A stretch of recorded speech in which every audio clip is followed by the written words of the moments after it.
You're listening to Men of Abundance, episode 189, with Bruce Malcolm. Today, we're talking about living your life on purpose.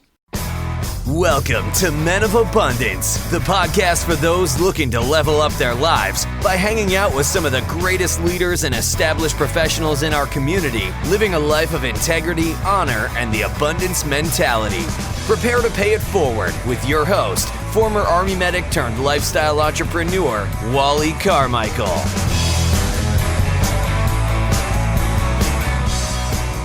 What's up, Men of Abundance? I am Wally Carmichael, your founder and host of the Men of Abundance podcast, the Pay It Forward community. Today, we are talking with Bruce Malcolm, and we are, in fact, living our life on purpose, or at least that's what we're encouraging you to do.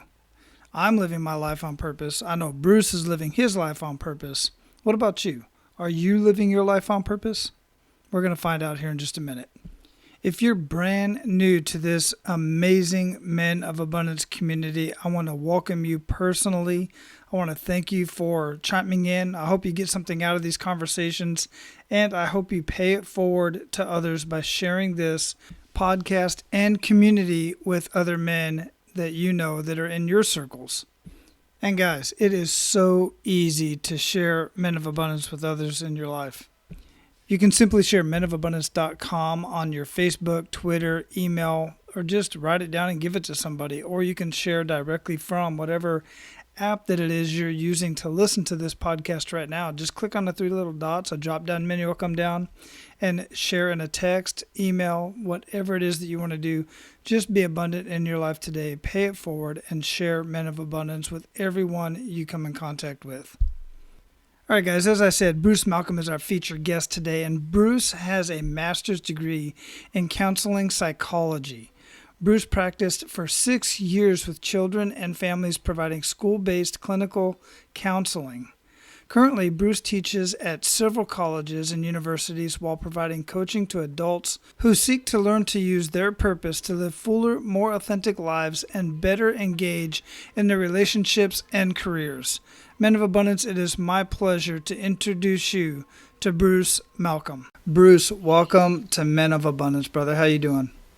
I'm hanging in there, man. It's good to talk to you today. Hanging in there is good, especially at the beginning of the year. Where are you at in the world? I am in Apple Valley, California. Apple Valley. Where is that at exactly? I have not been there. Well, I'm going to tell you something surprising. We don't have apples here. There's a marketing ploy in like the 50s. We're in between Vegas and Los Angeles. We're in the desert in California. Okay. I can kind of relate to that area, that general area. I've been all around. I pretty much grew up in the West Coast area from Arizona, as far up as I've gone is, I think, up into, California. I haven't gone too much further up than California, I don't think. Okay. But yeah, nice area. Yeah. I kind of dig it out that way in Vegas and that whole area. Growing up in Phoenix with the dry heat, it's kind of the environment I grew up in, but not the environment I want to live in. Okay. Not anymore. Nice. Not since I have choices. I think we can say that about a lot of our childhood, right? Yeah, absolutely. Most definitely. So before we get too much into our conversation, man, I'd like to start out the same way I start out pretty much every single morning, which is with an attitude of gratitude. What do you have to be grateful for today, Bruce? I am grateful for my family.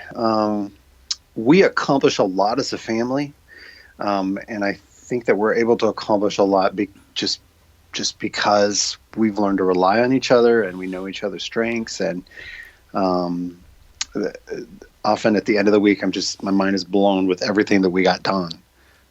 So I'm grateful for my family.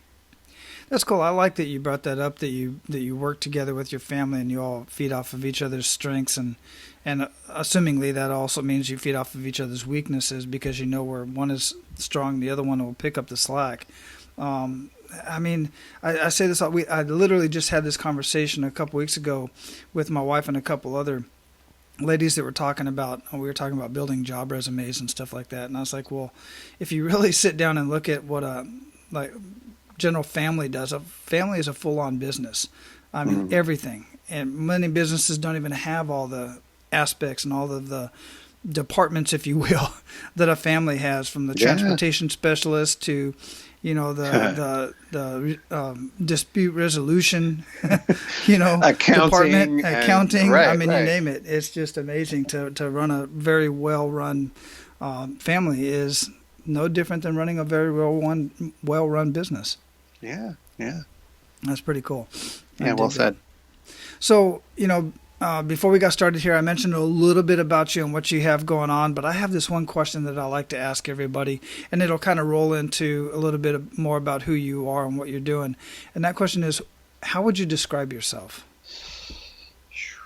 How do I describe myself? I would like to, describe myself as a man of character and somebody who lives their life intentionally. Intentionally meaning, just sit in the back seat. You don't just wait for life to happen. If it's intentional, then it's proactive and engaging with others. Yeah, I like it. Taking nothing by chance. Yeah. Yeah. Well, as little as possible by chance. Let's put it that way. When you're living out with intention. Yeah, I dig that, and I find that to be true of a lot of folks that are kind of in our, with our mindset, with this abundance mindset, where we're not letting everything just kind of go by chance. And you can find it to have abundance in your life, you have to actively seek it. You have to take action, which is one of my favorite words, by the way. Okay. Sounds like we're on the same page then. I dig it. So, how did you kind of get into what you're doing now? I mean, obviously, as I mentioned, you got a master's degree in counseling and psychology. You're teaching, you're doing all these amazing things, and you're really kind of helping people bring out the best of themselves. How did that all get started? Well, I mean, really what my future is purpose. In the teaching at the college level, I was awarded a grant to help students find their purpose. And that allowed me some time to be able to academically look at what purpose is. And through that process, I was able to find first of all, there's a formula that I've developed that comes out of the idea that our deficits are our strengths.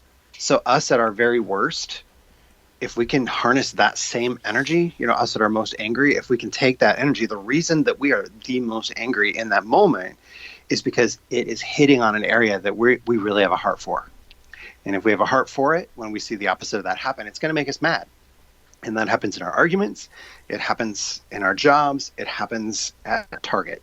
The opposite of that is our purpose. And if we can harness that and be aware of that energy, it gives us a different way to live. I can be grounded in my purpose instead of grounded in my anger. And that energy is the same. So it's not like I'm saying stop being angry. I'm saying take that energy and focus it towards something that's going to be proactive, something that's going to be positive, something that's going to be intentional and purposeful. So that's really the gist of what I help people do is, finding your purpose is easy. It's because it's scientific. It's just seriously, it's 10 minutes and you know your purpose. But learning how to integrate it is really what I do. That's really teaching interesting. People, yeah. And I'm going to ask you, one of the things I want to ask you is, how does that look? How do you make that happen in somebody? But you said something that I want to hone in on before I forget, and I will. And you said that our deficits are our strengths. Can you explain that a little bit? Yeah. Well, it's the idea that the things that make you the most angry tend to take, I'm going to say us. The things that make us the most angry can typically take us out, okay? Mm-hmm. And taking us out can look like no longer am I going to engage. I'm going to lash out and punish, or I'm going to go to sleep. And going to sleep looks like extensive pornography use, having sex with the wrong people, gambling, anything that takes me out and causes me not to engage. Or lastly, just being really, really busy, but not intentionally busy, okay? Because I can be really, really busy sweeping my porch, and I can sweep that 10 times a day. And if the bills aren't paid, that porch doesn't matter. Mm-hmm. Does that make sense? Yeah. So that's what happens if I'm in my deficits, okay? If I'm in my deficit, then I'm now trying to punish people. If I'm in my strengths, well, my strengths are love-based. And so I'm able to take that same fire and that same passion and use it to mobilize. And that's how my strengths are my deficits. I like it. Yeah, I like that perspective. And that's one of the reasons why I love, having these conversations, because you get so many different perspectives, and I never really looked at it that way. It really does. It makes sense. It's something I would really like to dig deeper into. So how do you do that? How do you, you said it's scientific for somebody to find their purpose. This is something that, quite frankly, a lot of people, you hear this all the time. Men find ourselves when we're 30, or we find ourselves when we're 40, and always trying to find ourselves and find out what our purpose is. And my thought process always was, experience as much as you can, because those of us who have experienced many things, we find out that we end up liking things we never even considered that we would like, and then through that find our purpose. But you're saying 10 minutes scientifically you can find your purpose, and then kind of go into how you help somebody develop that. The reason it is so evasive is because of one of two things. It's either envy. So I see Ted Turner running a corporation, and I say to myself, that is me. That is what I want. Okay. That's the first thing that will ruin your purpose every time and make it impossible to find, because you're not trying to find your purpose. You're trying to find Ted Turner's. The second thing is when someone whose opinion we value says to us, you're supposed to be Ted Turner. Mm-hmm. And so I then go bust my butt for decades trying to go be Ted Turner when that's never what I was supposed to be. I was trying to, again, to find Ted Turner's purpose. And I was trying to put that into my own life. And that's why it's hard. That's why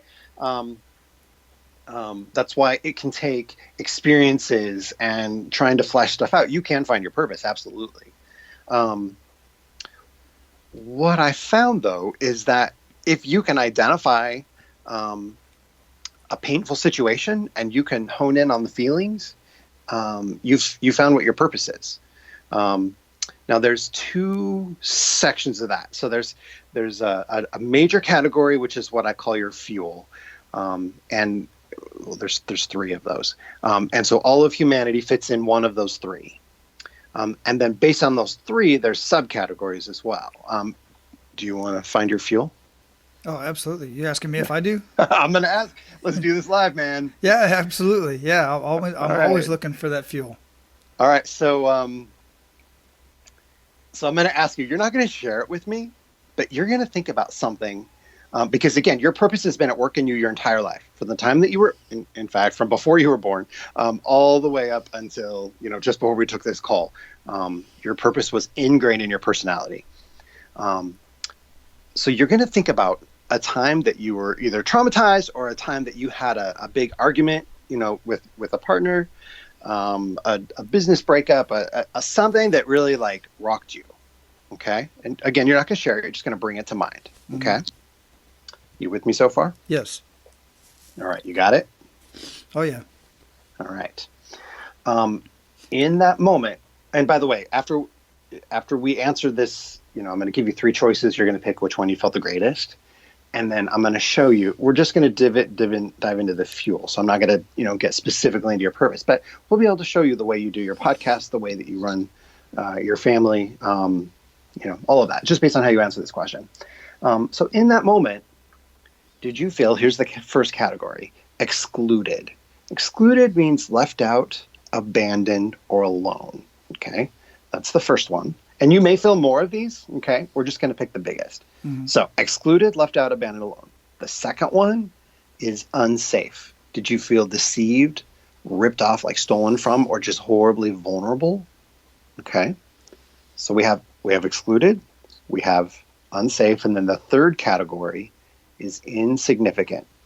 And insignificant means unimportant, faulty, like something is wrong with me, or not special. So between insignificant, unsafe, and excluded, what did you feel the greatest? You want me to answer that? Yeah. Probably excluded. Okay. So I'm going to make some broad generalities about you. Okay, just based on your on that fire. Okay. So that means that because you process things that rock you through exclusion, that means that you are all about acceptance and inclusion and support. So as you are doing your podcast, you're doing that to support other people. You're doing that to support guys. You're doing that to does that make sense? That does make sense. Absolutely. Yeah. And so what's going to make you the most angry, and I happen to be in the same category you are. So I'll say us. What makes us the most angry is people that are alone or people that are being left out or made fun of. Like, you want to make me angry? You go make fun of someone. Okay. Or you make fun of someone in front of me. I'm a fairly calm guy, but that's going to bring out my fire. Right. Yeah. Okay. Yeah, that does it for me. I'll tell you right now. That just seriously fires me up. Yeah. So now here's the thing: is these three categories trigger each other. So if I am being accepting and I'm including everybody, that's going to trigger the other two categories, which are safety and significance. Safety is all about protection. Feelings come last. Facts and safety come first. And then significance is about valuing the individual. Now, the reason those two would trigger you and I is because we tend to live life ready for anything. We tend to be really flexible. Okay. What do I need to go do right now? Like, oh, there's an emergency. I'm going. Let's do this right now. Safety is about, well, hold on. There's a crisis. Well, we've got this structure. So if we have it built into our day, then we have time for that crisis. Otherwise, that crisis is happening at 4 p.m. That's when we're going to address it. Okay. That would trigger you and I, because we're like, you're excluding me right now. They're not excluding us. They're just safety. And then significance, because they're about bringing out the value of the individual. What they will do is they will say to the individual, let me tell you how amazing you are, or let me equip you in your bringing out more of your amazingness. And then they'll send them to go be amazing. Now, for you and I, that would be triggering. Well, what do you mean you're not going to partner with me in this? Does that make sense? Yeah, it does. Yeah. So that's how, again, there's another 5 questions I can ask you, but we can do that another time if you like, to get to really hone in specifically on how you accept others. But that's all it takes to find your purpose. What I do is, now that someone knows their purpose, now what? Because your purpose can actually be incredibly grounding. If you can picture an oak tree in the middle of this plain and there's a hurricane coming through, the oak tree isn't going anywhere, even though the winds are 120 miles an hour, because it is rooted and it is grounded. It's not going anywhere. Our rooting and our grounding is in love. Okay. And so for you love through acceptance. I love through acceptance, through inclusion and support as well. So if we're getting rocked, that means we are rocked, we are hurt because someone is being exclusive. They're excluding us. They're making us feel alone. Well, it's not their job to include us. That's our job. That's our purpose. So grounding is when I include and I support right there in the middle of when I'm angry. And if I can include and support in the middle of being angry, it transforms my anger. This is something that happens neurologically. Because it actually changes the hormones that are getting released in our brain as we make that choice. So instead of, I'm vulnerable right now, I have to get angry, I have to punish you because you are upsetting me, you are not meeting my needs, it becomes, oh, I'm getting upset. I must need to bring acceptance into this moment because that is who I am. Right. Yeah, I get that. So basically you're projecting what you're feeling on somebody else. Exact projection. That's exactly what it is. So in that, since I'm not feeling included, I have to in turn include somebody else and kind of bring that whole in. Yeah, I get that. That's cool. That's right. And what us exclusionary people tend to do is when we get really upset, we walk away. Yeah. I'm going to show you by walking away how upset I am. The safety people will make people feel very, very vulnerable because they're about telling the truth. They tell so much truth that it's like, whoa, you just flayed my soul right open. And then the significant people feel insignificant. So they have to elevate their points. And so they'll generalize. They'll say you always, you never, right? Because they're feeling like I'm not being heard. So I have to increase my words or the power behind them so that you hear me, you understand my significance. Right. Yeah. And as I'm listening to this, I'm kind of putting names where you kind of those, fill it you in. know, some- in my life, yeah. those relationships, you know, that kind of placing that, and I'm, you know, making generalizations like you said, Yeah. with those individuals and their purpose as well. That's very interesting. I dig it. So, you know, after talking with so many men and women throughout my life, any of us who are doing anything of significance, we always end up, sometimes it comes from these kick in the gut moments that I like to talk so much about. And I bring this up because this kick in the gut moment, because quite frankly, all of us have them, whether you're moving forward or not, you know, adding abundance to the community, your life, or whatever. But it's all about what happens with that kick in the gut moment. What do we do with those experiences? Do we let them keep us down, or do we learn and grow from them? So at this point, I'd like to ask you, what is your major one of the biggest kick in the gut moments that you've had in your life, and really make us feel that? So I met you. You asked me how I was at the beginning of this, and I said I was hanging in there. It's because I had a kick in the gut moment Wednesday that I'll tell you about. But I got to give you a little bit of background. It starts when I was 2 years old. When I was 2 years old, I had a severe asthma attack, and in 1981, you can do that math if you want. In 1981, if a little guy had an asthma attack, they would put them in the hospital and put them in a like a oxygen tent, like a you know, boy in the bubble type thing. Mm-hmm. Now, you know, I'm about acceptance, and so if I'm alone, that's a trigger for me. And so at 2 years old, that was extremely triggering. And my mom had just had my brother. So she wasn't able to spend the time in the hospital that perhaps she would have liked. But my aunt and my grandma would come and sit next to me. And I have these really vivid memories of my aunt. She had really long hair, and she would put her hair underneath the tent so that I could touch it, like I could have contact with human. Mm-hmm. And then she would pass under like stuffed animals and books and things like that, and just spent time with me. All right, that's the background story. Now, and just keep in mind that I couldn't breathe. So it was like my body was fighting against me, and asthma is very anxiety provoking. So my anxiety was really high, and it was obviously I'm talking about it at, 30 years old. It was traumatic. All right. So on Wednesday, my aunt has cancer, and it's a type that she should be able to recover from. But it's affecting her breathing. Mm. And on Wednesday, I went to go visit her in the hospital. And it was my whole life full circle. Okay. So here I am at 38. Here's my aunt, she's older, and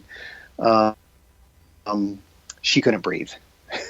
And it was a kick I call it a kick in the gut moment. But the crazy thing is, the person who taught me what to do in that moment was my aunt. And so I just sat next to her, and I massaged her hands, and she had a breathing apparatus. She couldn't speak. I massaged her hands, and I know some silly little ways to get anger out, from being a therapist, working with kids. And so we did some of those things and helped her get some feelings out. And I knew her purpose, and so I was able to speak to that. And so that giving her some words that she wasn't able to perhaps speak for herself. I went back to the hospital yesterday, and it was like seeing a different person. She had gone from, on Wednesday when I saw her, they were saying there's nothing else we can do. There's not much left. And as of yesterday, she had made significant improvement. And she pointed at me and she said, again, she has a breathing apparatus. She can't talk, but I was like, are you telling me because I massaged your hand, you're getting better? And she nodded yes. And I'm like, come on, you're obviously putting a lot of work into this too.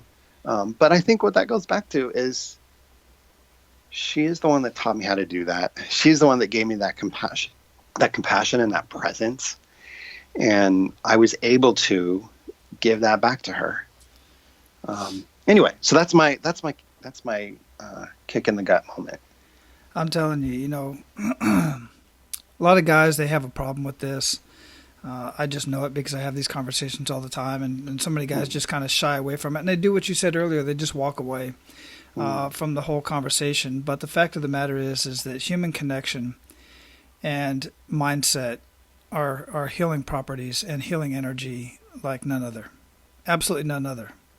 I've been in the medical field for 25 years, and I'm telling you, I've read many journals, I've read many studies, and it all comes down to the best and the most lasting and the quickest healing properties are human touch and mindset.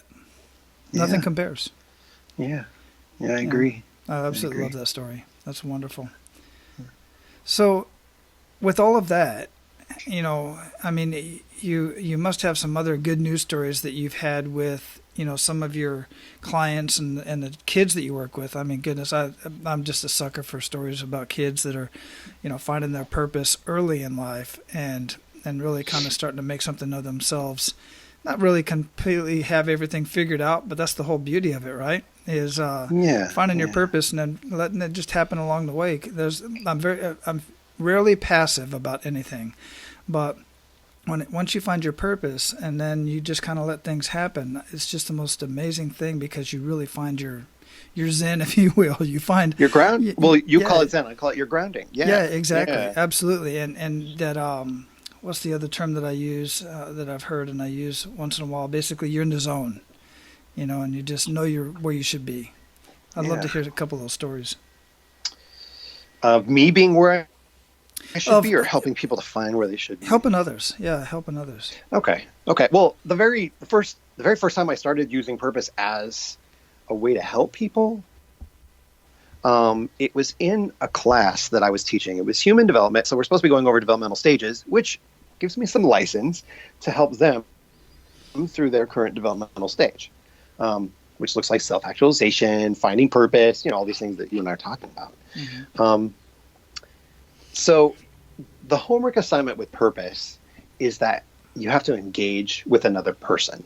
So each of these kids in this class, there are probably 30 of them, they had to reach out to someone that they were no longer in communication with because of hurt feelings. Now, there's some boundaries around that. The person has to be safe, so they're not going to get accosted or, they're not going to break the law because they're loving on them. They have to be sober because if you try and love, non-sobriety, however you want to define that, there's no capacity for love because they can't feel. And then they have to expect nothing in return, because if I expect something in return, then I went into that busy category, and I'm not doing it for them, I'm doing it for me. So every single kid in this class did that homework assignment. There was one woman who, her dad, they had a really conflicted relationship, and it had been a couple decades since they had spoken. She reached out to him and learned that he was dying of cancer. He had a month left, and they had the last month of his life together. There was, that's one of the bigger stories, but every single student had story after story of, I thought that relationship was their fault. Like, I thought it was their fault we weren't talking anymore, but it was my fault. There was one kid who, he was in the safety, so those safety people tend to tell the truth, and that tends to break relationship. And he reached out to one of his friends. They had stopped talking because that friend had made fun of one of his relatives, and he's like, if I tell him the truth, he's not going to talk to me again. So I'm just going to be done. So he reached out and said, listen, man, I miss you. I care for you. But you can't make fun of my family like that. And his friend was like, oh my gosh, that's why we're not talking? Dude, I'm so sorry. And it was just like, wow, like, okay. So for him, it was, well, this piece of me that I wasn't necessarily comfortable with can actually be loving. Anyway, so that's the first homework assignment, is where they gotta, they live love. And then I just, encourage them, keep doing it, keep having those conversations. So they kept having those conversations. And then the second homework assignment was that now that you are living in purpose, take the next big step in your life. Because naturally what happens in that next big step, once you become authentic, once you start living your purpose, regularly, you become known for your purpose. And then opportunities just start presenting themselves. Or if you start pursuing opportunities that are grounded in truly who you are, they just open up. And that's not based on selfishness. That's based on, no, I know who I am, and this is what I'm going to go do because of it.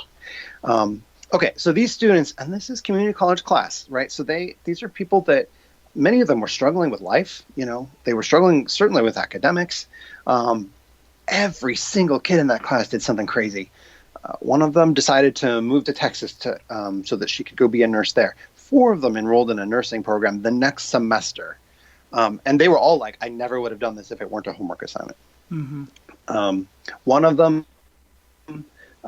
just developmentally where she was, got her driver's license. And that was a really big, scary step for her. But all of these people, every single student in this class went from, I'm not sure what I'm going to do. I might fail this class. I might certainly fail this last class or my next class, to no, that's done. My future is waiting for me and I know how to go get it. And it seems so simple. It really seems so simple, but this is one of the reasons why I'm such a huge advocate for having a coach in my life. Because a coach or not just a coach, but somebody who's a mentor, or I'm part of, mastermind groups and stuff, is because somebody else has some little piece of information, and even an assignment, like you said, like I said earlier, one of my favorite words is action. Every one of them students took action on what you said to do, because they could have thought, hell, that's a great idea. And left it at that, went to bed and woke up the next day, came to school and it came to class, and everybody else did their assignment. And this one poor individual's like, I didn't get anything out of it. Well, no, you didn't take action. Right, exactly right. Yeah, and it really seems so simple, and that's what I was saying, is having people in our lives that have things like that can hold them to hold them accountable to do something like that, and it makes such a huge impact on the rest of your life. Yeah, that's amazing. So what else do you do for folks? Do you just work with, I know you coach as well. How does your program work, and what type of people are you looking for that are your ideal client? So it's people that are looking to engage, and that maybe haven't necessarily known how or where, but are ready. You have to be ready. Yeah. Ready. If you're not ready, then obviously, like you said, you're going to take the information and just So coaching for me is generally a 2 to 3 month process. Again, I'm accepting, so I'm in a team with you. So it's a 2 to 3 month process where we start these homework assignments together. Together is probably the wrong word. But I give you the homework assignments, and then we process through those together. And then start freeing you up and starting to look at the limitations that perhaps have held you back in the past. And purpose applies to marriage. It applies to relationships with kids. It applies to career. And the results are often, they're pretty typically crazy. It's not uncommon for someone to increase their income by 20 to 50%, within several months. And I know that sounds, that might sound inflated, but it's true. Because we get out of the way of trying to be Ted Turner, or someone wanting us to be Ted Turner, and we can just be Bruce, and just Bruce can be okay. And then we can just go be more of what is at the core of who Bruce is. And doors just tend to get open, Yeah, I don't find that inflated at all. Not one bit. Okay. Yeah. I really don't. And I'm saying this because of my own personal experiences and experiences with guys that I've personally worked with. Once they figure that out and get out of their own way, everything that they have is already there within them. It's just they have to get out of their own way and find their purpose. And one of the things that I do with the guys is I help them find their values, what their true values are, and then I kind of marry that up with what their daily activities are. And 9 times out of 10, usually 10 times out of 10, their values are not in line with their daily activities. They're backwards. And actually, I did a training on this week. If you're on burnout for therapists, if your values are not in alignment with your actions or the values of your company, that will lead to burnout. Yeah, every time. And every time, and then because you're trying to give what you don't have. Mm-hmm. Or you value things that are different. It doesn't even have to be, like moral values. It can just be, for example, they value acceptance and I value safety. Mm-hmm. Okay, well, we're going to trigger each other all day long. So unless I am comfortable being acceptance in the middle of that company, which is absolutely valid and valuable, then I need to perhaps find a more accepting company. Yeah. And it's also important, take it to another side of this. It's also important for those of you out there who are business owners and employers to understand that of your employees, because you want to be able to place them where they're going to be the most effective in their own values and in their own purpose. Right. Organizationally, purpose is a pretty phenomenal tool because it allows you to see just immediately what the conflicts are happening, and you can see if you know what someone's purpose is, you can see why they're failing in their job or not functioning in their job. It's because they don't have the space to be authentic, and so it's just a little answer key for, okay, this is how we need to either change the job, move the person, or free them up to go live their purpose where they're supposed to be. Yeah, absolutely. I'm very glad that you said that last part, is free them up so that they can go live their life in purpose. You're doing them a favor. Some people say, well, I don't fire the person, he's a good person. Yeah, but he's not in his element. He's just not where he should be at this point in time in his life. I'll tell you, Rosa Parks, when she sat on a bus and didn't move, the next day she got fired because her authenticity got to the point where people were able to see who the real Rosa Parks was. Yeah. And all of a sudden, she was working as a seamstress, and her boss, there wasn't space for that there. Yeah. Eric Clapton got expelled because he wouldn't put his guitar down. J.K. Rowling was working for Amnesty International while writing a novel, and eventually that cost her job. Yeah. If you have this crazy passion that is incongruent with the place that you are working, eventually that will cost you your job. And it should. Yeah. It should. You need to get freed up. Can you imagine Rosa Parks getting off the bus so that she could go to work the next day? That would have cost us all, Yeah, exactly. 100%. And the same as we can go story after story after story of people who got expelled from school, like you said, Eric Clapton and many others in our lives, just because that wasn't their environment. That's not where they were comfortable at, and they just had other things, bigger plans for themselves that they may not have even known at the time, but they know the bottom line was either school, the job, or whatever the case may be was getting in the way of their creativity, and they're taking action on what they wanted to do. Yeah. Wonderful. So, Bruce, we're at the point where we're going to pay it forward to our abundant leaders. You ready to do that, man? Well, dude, let's do it. Outstanding. So share 1 to 3 actionable steps with men of abundance that they can take today. The first one is invest in the people around you. Your career is not about you. Your family is not about you. Those things are about the people that you get to invest in. If you're safety, then the way that you're investing in them is creating a safe environment. If you're acceptance, the way that you're investing in them is to accept them and team with them. And if you're significance, then you're going to be pointing out the beauty in other people. The point is to invest in the people around you. Okay, I'll leave it there. So invest in the people around you. And then the second one, I would say stay authentic. If you have to change who you are. So for example, if you have to lie on your resume to get a job, you didn't find the right job. Because if you lied on the resume, you lied in the interview, then you're going to have to lie every day that you go to work. And eventually that's going to cost you. It's either going to cost you in stress, it's going to cost you in bitterness and resentment. It's going to cost you in because people don't want to promote a bitter and resentful person, right? So again, stay authentic. And that means at work, stay authentic at home. Stay authentic with your friends. Don't feel like you have to go be somebody else because you're going to go hang out with so-and-so. And if you do, then it's time for a new so-and-so. Yeah, I completely agree with that. Yeah. So what daily habits make the biggest impact in your life, Bruce? I put my kids to bed. I'm going to tell you what. You have to be. It's not just putting my kids to bed. It is being present while I put my kids to bed. Yeah. Not because they may come to me. So you're not walking around with your cell phone in your hand and saying, "Hey, go to bed. It's time to go to bed." That's exactly I say, get right. to bed. That's exactly right. Not a kiss on the forehead, good night, goodbye, Mm-hmm. but I sit, and I have 3 kids. So that's the time that they know that it does not matter how hectic our schedule was.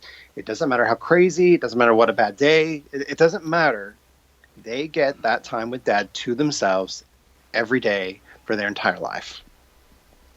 And I mean, some of my kids I read with because that's who they are, and that brings out, that's of interest to them, and I'm engaging with them there. I have 2 sons and a daughter. My daughter and I just tend to talk, and I'm going to tell you some of the conversations I've been able to have with my daughter have been pretty. I mean, we've been able to discuss some things that I never imagined my daughter would trust me enough to be able to talk about. And it's really been amazing. And I don't know if she values that, but I treasure that in my heart, because I know that there are some things that girls prefer not to talk about with their dad, and she's trusted me, and it's just floored me. It's floored me every time. But it's the time that the kids can say, hey, I'm really having this problem with my brother. I'm really having this trouble at school. I'm really, this is really what's going on. And then I get to be able to, I'm honored to be able to be the one that can answer those questions for them, so that they have a voice of someone who is not their age. I mean, we like to think that school socializes our kids, but the fact is, when you send your 5-year-old to a class of 5-year-olds, they get socialized by 5-year-olds. Right. So that time, being able to invest and pour wisdom and experience and just learn from my kids. That's anyway. And I'm talking about my kids, so I can just keep going. No, I love it. And one of the things I do want to hone in on that you mentioned is that you read with a few of them, but then you have the conversation with your daughter. And I think that is extremely important for guys to pay attention to, because we're always told, read with your kids, every day, and read with them going to bed and stuff like that. But I've personally found that my little guy, my youngest, he likes it better when now he has a challenge with reading. Well, say that he's 8, and I did too. I had a challenge with reading and dyslexia and all that other kind of stuff. So it wasn't comfortable for me to read out loud. It's still not comfortable for me to read out loud. But what we'll do is even if we use the book, we'll take the book and we'll make up our own story based on the pictures that are in the book, and then we'll have a conversation about it. And I found that extremely beneficial, and I've never heard anybody else say that. I've never read that anywhere, to just have that conversation or tell stories instead of read verbatim out of the book. What prompted you to do that, and how much more influential do you think that is? What prompted me is that I'm a therapist, I think. And before I was a therapist, I was still a therapist. It's just who I am. As far as like relational, and I don't know. And you know what? I think too, there have been times that I haven't wanted to, and my wife is like, no, we are not raising our kids in a household where they were not put to bed every night. So I could be thankful for my wife for nudging me along when perhaps I was a little tired some nights. But yeah, that's what I would say. Great. Yeah, I like that. So speaking of reading, in fact, what are you reading, or what would you recommend that our abundant leaders read or listen to, and why? I am going to recommend the least heard of or least thought of self-help book that's out there. It's a book called Tuesdays with Morrie. Have you read Tuesdays with Morrie? I have not, but I have heard of it. I was hoping you'd say you haven't. All right. It's a fantastic book. It's about someone who's dying. Okay. So Mitch is this guy who had this college professor, and he's watching the news one day, and his college professor's on the news, and he's dying, and he's like, wow, I miss that time that I used to have when he would mentor me. So he flies out once a week to meet with Morrie, and that's why it's called Tuesdays with Morrie. The book is just their recorded conversations, as he had Lou Gehrig's disease. So every week there was a little piece of him, that a little piece was missing. And just talking about Morrie embracing what death is like. I mean, he says in order to learn how to live, you have to know how to die. Right. So it's essentially a lesson on how to die, which is essentially a lesson on how to live well. Because when it comes down to the last moments, you're just reaping the benefits of the fruits of your entire life and the people, and the people and the causes that you've invested in. So anyway, for me, Tuesdays with Maury is a lesson in authenticity, and I would recommend it. I think it's a great book for abundant leaders to read, and because ultimately that's what I'm here trying to do with this abundant community is get guys to live today. Learn how to live. I mean, we can all be alive, right?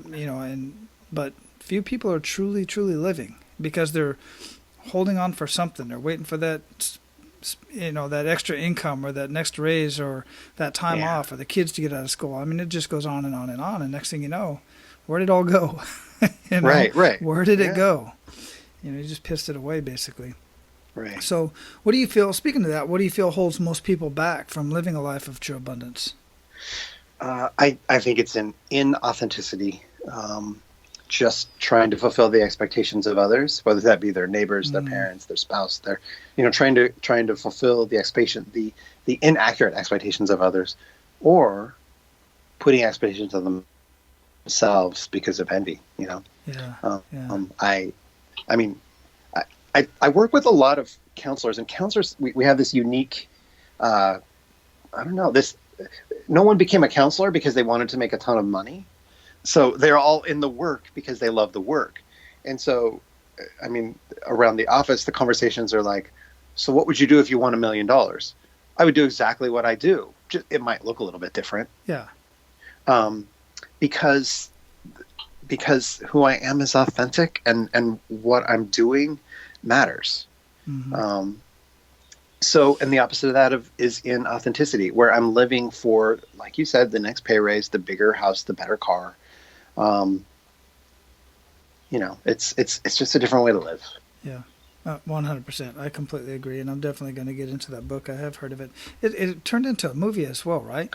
It did. Yeah. I actually haven't seen the movie, but. And that's where I heard is the movie. So yeah, I'll definitely, and I know the book because, for instance, one of the books that I read, I saw the movie Pursuit of Happiness, then I read the book and I was like, whoa, this was not in the movie, man. It goes deep in the book.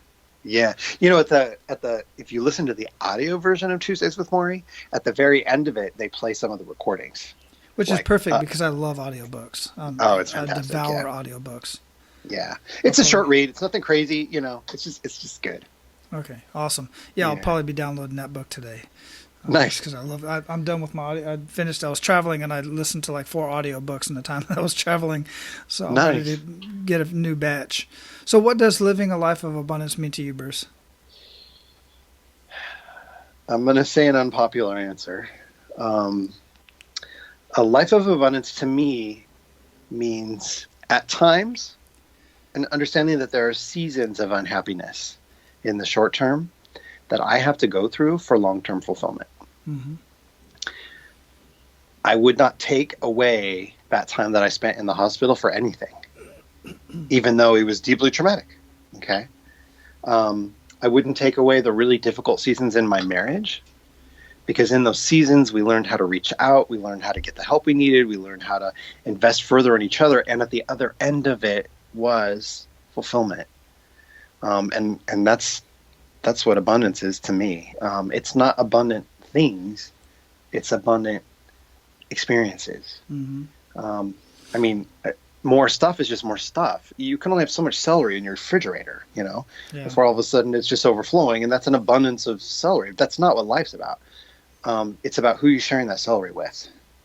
Yeah. It's about, does that make sense? It makes perfect sense. I mean, there are huge lessons in adversity, and there's no mistake that I included that question, your kick in the gut, for you to share your kick in the gut moment in our conversation, because it's all part of the whole process. It's part of the whole journey. Yeah. Absolutely. It makes perfect sense. So, brother, we are going to close this up. Before we do, what did we not talk about that you want to ensure that our abundant leaders get out of our conversation?